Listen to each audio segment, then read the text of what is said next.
Ayan guys, magandang araw naman sa atin guys. Meron tayong ayusin XRM 125, walang kuryente.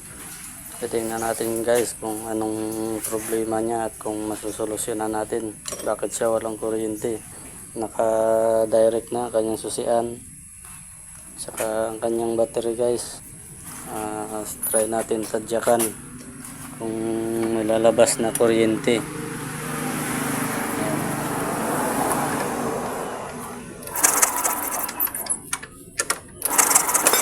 Ayan guys, walang kuryente.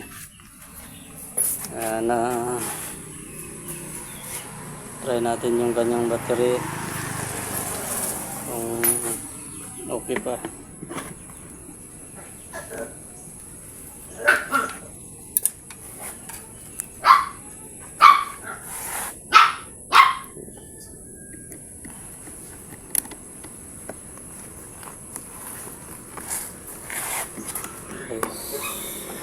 Check natin kung may laman guys. Walang laman ng kanyang battery, lubat na.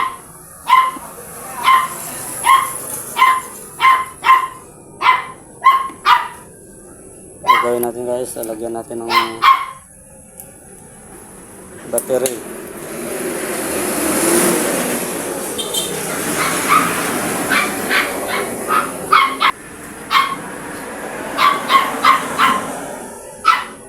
Lagyan natin siya ng battery guys.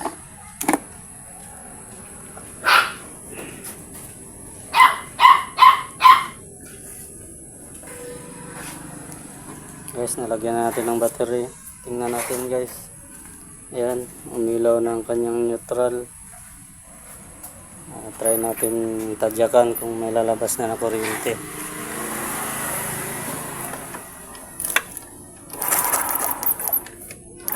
Ayan guys, meron na. Ngayon, dahil wala namang pira yung may-ari, subukan natin tanggalin yung battery kung kagana pa siya. Ayan guys, tadyakan natin uli guys. Naka ano pa rin yung susi, ka-direct pa rin, kasusi pa rin siya. Ayan, nawawala ang kuryente niya guys kung walang battery.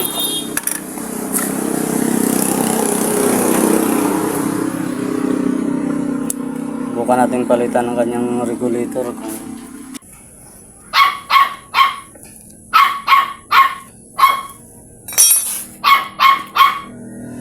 guys, kapit na natin guys, kapit na natin yung battery.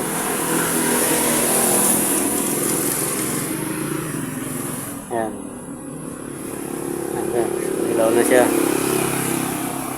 Bukan natin tadyakan. Ayan, kuryente siya guys.